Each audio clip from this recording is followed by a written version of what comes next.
When I was very young, I was foolish enough to believe that our creed would bring an end to all these conflicts. If only I possessed the humility to say to myself, I have seen enough for one life. I have done my part. Then again, there is no greater glory than fighting to find the truth. Ezio, ALTAIR, and Desmond. The most popular assassin, our first assassin, and the modern day assassin. This game is the reason whenever I see a series split and bring a new main character, I hope to see them cross over. When I was a kid and played this one was my favorite, so I was curious if that was still the case replaying this game for this video. But let's just dive right into this video, spoilers and all. He executed our youngest son, Maria. He deserves to die. Perhaps.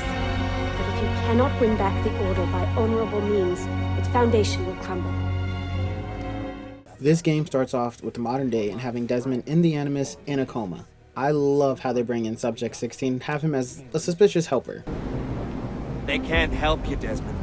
You're a broken man. He doesn't beat around the bush, he's blunt and tells Desmond the dangers, like potentially becoming brain dead. We see the seriousness and the amount of work it will take for Desmond to come back. He has to embrace the situation and dive back into his ancestors' memories. This game has a cinematic as a cutscene and as a letter to Claudia. We see Ezio on his way back to Masyaf, and seeing him fight was amazing. But we see him get captured, and the most surprising thing was seeing ALTAIR. Every single cinematic trailer makes Ezio just look like a total badass, and we are definitely getting that here. Age is not stopping him. It's trippy to start playing as Ezio and see ALTAIR as a shadow to follow, but it was also really cool. Ezio has to find the keys to get into the library, and that's where the story kicks off. I personally love how this story unfolds. I was upset that I'd had to get 5 keys, but the way they did it actually made me want to rush to get the next one right away. The memories that are tied to the keys are phenomenal. Seeing ALTAIR grow, and boy does he grow, lives to be over 90. That's great by today's standards. It's even crazier when you take into account the time he lived in, during basically doubled life expectancy for that time. He ages, but he also matures, and it is a blast to see the similarities and differences between him and Ezio. Both people impacted the Creed so much in different ways. The Templar growth and figuring out who the villain was fun. It was like a mystery story on top of everything. I was suspicious of everyone, but I really liked how it played out. It was greatly paced. While you try to discover who the Templars are, you are also rushing to get the books and the keys so you don't lose any more keys. I didn't expect Manuel to be as big of a part, and I suspected Ahmet to be the Templar, but not the main one. I honestly thought it was Suleiman. That dude was just too nice, even if his dad is a dick. I am Selim, Suleiman's father. He speaks quite highly of you. He is a remarkable boy with a magnificent mind. Were it not for his endorsement, I would have you killed where you stand. Leave this place. Do not return. Speaking of people who are dicks, how's the modern day play out? Of course, I'm still in the minority. Even if it's a lot smaller here, I still loved it. Sean is still the biggest dick in the game. It's cool to hear the others as well, as Desmond's dad, try to figure out what's going on. I love that in this game, we get a lot more of Desmond's feelings. Sean almost starts to be nice. Sure, yeah, of course, no, I'm fine. Yeah, we're assassins, after all, aren't we, eh? Why should we be surprised if one of us dies every now and again? Every death is a tragedy to somebody somewhere. And right as I was about to give him credit, he goes back to being himself. What I want to know is Desmond worth all this trouble? You know, what is he? Is he the chosen one? Is that it? Little Jimmy Special? Some bollocks like that? We also get a lot of the ones who came before in this one. At the end of the game, we actually see the destruction of their time, and Desmond is told where he has to go and what he must do, which helps flow right into the next game. An old man, and still he fought to hold our brotherhood together. I would have called him stubborn in my youth, but now I can only admire his courage. The assassins were his life, from beginning to end. He had no other. Ezio is getting older, and it was great to see him not fully lose mobility thanks to the hook blade. We also see the way he fights isn't as crazy. He is old and has come a long way since the first debut. He has learned a lot and is still humble enough to keep learning. We see him learn so much from ALTAIR. He also just grows as a person. We see him with Sophia and her slowly growing on him and letting himself love again. Instead of making his love life side missions like they did with Christina, we see him slowly fall for her. He was no longer a hoe. He was willing to settle down again. He fell in love with her, and not just with her body. We see how well he learned by trying his best to keep her in the dark and trying to keep her safe. Yes? There is a woman running a bookshop at the old Polo trading post. Sophia. Look out for her. She is a remarkable lady. You have my word. He still cares about the Creed and knows how to keep his priorities straight. When Yusuf dies, he even mentions that it should be a time for mourning, but they're unable to. He lost a good friend and still keeps pushing, not just for himself, but for the Creed as a whole. Now should be a time for remembrance and mourning, I know. But our enemies do not permit us that luxury. I also love how this game shows that Ezio isn't perfect. He does a lot of sketchy or just wrong things, but how he handles them is what makes him awesome. Just look at what happens with Tarek. He kills him only to find out he was actually an ally. He feels bad about it, clearly, but he doesn't let the guilt keep him from his goal. He keeps moving forward. You have done well, Tarek. Forgive me. Now the sketchy thing was when he stopped Manuel and his people. He blew up all of their weapons, and when he leaves, you see innocent people running away and leaving their homes, and even Manuel mentions it. Technically a gray area, but he did do what he thought was right, and for the greater good. Overall, he just kept moving forward, even after dealing with some serious things. But we fight for dignity, assassin. We fight to restore peace to this troubled land. Templars are always quick to talk of peace, but very slow to concede power. Because power begets peace, Flaka. It cannot happen in reverse. These people would drown without a firm hand to lift them up and keep them in line. There he is. The monster I came to kill. What he learned from Altair was also great. We see him find the apple at the end, and he says what Altair thought. No. You will stay here. I have seen enough for one life. The most bittersweet moment during this scene is where you see Ezio put his weapons there with the apple. This moment shows the big difference between Ezio and Altair. Other than age, when they find the apple, Ezio learned from Altair's mistake and left the apple. Left the whole adventuring behind and just settled down.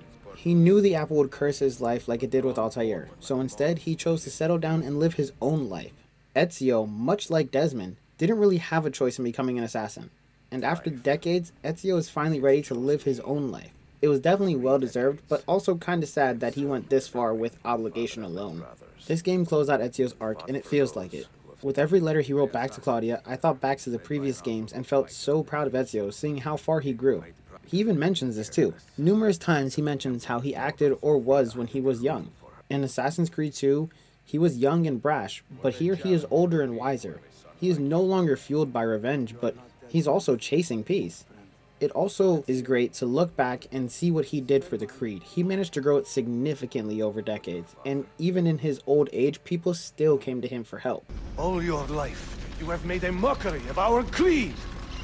You bend the rules to suit your whims, while belittling and humiliating those around you. Altair was like Ezio, young and brash, with just a sprinkle of douchebag. But he grew into an experienced and humble old man. Seeing him and Abbas grow was a blast. People who cared about the same thing slowly becoming insane rivals. I began to hate Abbas, but what was interesting is even though I expected Altair to feel the same, he didn't. He even says that you should feel pity for him. I was shocked. Pity Abbas. Do not mock him. He has lived as an orphan for most of his life, shaped by his family's legacy. He is desperate for power, because he is powerless. The man who had killed his son and in part killing his wife, all in the pursuit of power, Altair didn't hate him. He felt bad for him. Even when he kills Abbas, he tries to help Abbas come to peace with his life. What I love about the assassins is they aren't bloodthirsty people. They don't even really like death. Just look at what Altair and Ezio said. I watched his life ebb away at my feet. I will never forget that image. No! Men who make a fetish out of murder deserve no pity. I also found it interesting to see that Altair left the Order for so long as well, just to study the apple. When he came back, I was shocked to see that the Creed was just as divided then as it was when he left. People who trusted Abbas hated Altair and vice versa. He was a lot like Ezio in the way that a lot of what he did because he felt obligated to, and it helped further the creed. The quote at the beginning of this video perfectly sums up ALTAIR's story and life in this game. He gave up his life to find truth, and at the end of it, he has conflicting feelings of regret and peace for it. In a way, he also got sucked into the assassin life. He didn't really take it seriously until he discovered Al-Mualim betrayed the creed. He did what he had to do, and just like Desmond and Ezio, was forced into being an assassin. All three made the best of their life for sure. Tragic though that ALTAIR never got to fully live his life. He was crucial to the assassins. He helped cleanse them and get them back on track. We see him take care of a boss, which is an obvious thing, but he even tries his best not to kill the assassins that fell victim to a boss's beliefs. We also learn a bit more when Ezio goes to Masyaf. He built us up, then set us free. He saw the folly of keeping a castle like this. It had become a symbol of arrogance and a beacon for all our enemies. And the mandate for menacing hoods? Was that his idea as well? Every man has his limit, I guess. I can't remember when I stopped believing. When I stopped caring. This game was probably my favorite for Desmond. We see him trying his best to get back, but what I loved the most for him was actually the side stuff in here. Playing through the Desmond trials and learning so much about him was a blast. They really amplified his character here, and I was shocked that this was a side thing, because when I first played this growing up, I never even touched it. But after playing the first one, I had to finish the others. We saw the struggle Desmond had growing up as an assassin. He feels like he never really had a choice, which makes sense when you hear how he grew up especially. Yeah, I believed for a while. But I never understood. That's the trouble when you're born into something. Belief without understanding. He was literally drowning in assassin life, but I love how that doesn't make him hate it. He says a few times that he actually regrets the way he acted. He says how he never really cared, so much so that he felt alone in a crowd. Those are definitely emotions a lot of people can relate to in one way or another. We see so much more of Desmond and his feelings about everything, which was kind of missing in previous games. But it's kind of a shame that this is a side thing that a lot of people won't even do. He is a lot like ALTAIR and Ezio in the fact that he can't run away from obligation. And because of that, he gives not just the assassins but humans in general so much in future games. I am tired of all of these pointless blood feuds that pit father against son, brother against brother. I mentioned in the story part that I suspected Ahmet to be the villain, but he wasn't my first guess. But once he was revealed to be a villain, I hated this guy. He full-on dives into the villain role. He goes after Ezio's crush and kills his friend in the process. I want to know how this guy thought doing one of these things would be okay, but he was ballsy enough to do both and swap out the woman in hopes of having her die. He was such an ass. He, in his mind, was justified because he thought he could put an end to a lot of things. He was almost successful if it wasn't for that meddling assassin. He almost had his nephew injured or killed, which would have made him look great, but in the end, made him look worse. You are the man I long to meet. Renowned master and mentor. Ezio Auditore de la. This game had amazing side characters despite having all new ones. Gone are Leo and Levope, even Claudia, and the family aren't even here. The ones we get are just as good in my opinion. Yusuf stole the show every time he was on the screen with how charismatic he was. Sofia was a great character to balance Ezio while pushing him in a great direction and helping him grow. Suleiman was also great. He was smart and very caring for his age and just all around fun. People are quick to judge and slow to correct themselves. People are stupid.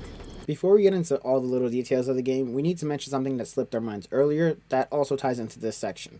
Assassin's Creed 2 had a live-action short film, Lineage, that dealt with Ezio's father. Then Brotherhood had a short, Ascendance, that followed Ezio and Leonardo. And after Revelations, you have Embers, which shows an even older Ezio helping a younger assassin, Shao Jun, who is also featured in Assassin's Creed Chronicles. They really could have had just the games, and that would have been awesome. But they had these short, but great stories that add even more to Ezio and his life, and just the world in general. This game is overflowing with small things that add to the overall quality. There are moments like when Ezio is undercover and singing about past games that are just hilarious. Cesare, a man of great depravity, believed himself immortal till he had a date with gravity. We also get a dramatic increase in how you get recruits. There's so much variety in how you get them now. Could be a fight or a race against them, or it could just be helping them. Regardless, I love the variety. One thing these games always did well was the variety of animation. There's always such a variety in kill animations that you never got tired of using just one weapon. And they also give you a variety of bombs, but I suck with those, so let's just move on. The animations are also switched up a bit. We don't see Ezio sliding all over the place like a murderous ballerina. Instead, he's more swift. ALTAIR probably had my favorite amount of little details. As you see him get older, he loses things he can do.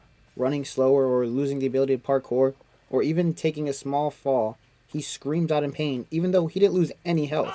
All those small things helped him feel even more aged. Instead of just making him look it, we also felt it. There was also a variety of gameplay in general. You get the regular stabby stab type, but you also get a tower defense minigame, which I had fun with even though I made sure my notoriety stayed low enough not to activate it. You also get first person platforming section in Desmond Trials on top of all the awesome action set pieces. Of course the music was phenomenal. At this point it isn't even surprising. Jasper Kidd brought his A game to each game in this trilogy. Out of the Ezio trilogy, this game is my favorite. It improved on everything the previous games had in the perfect way. I want to know down below what's your favorite game in the trilogy, and who's your favorite assassin. Let's talk everything Assassin's Creed down below, and if you enjoy the video, why not send it to a friend that would also like it. Thanks so much for watching the video and helping us grow. Until next time, stay nerdy and keep binging. Brothers, sisters, the whole city rises against us, while Yusuf's murderer waits and watches from the arsenal, laughing. Fight with me, and show him what it means to cross the assassins.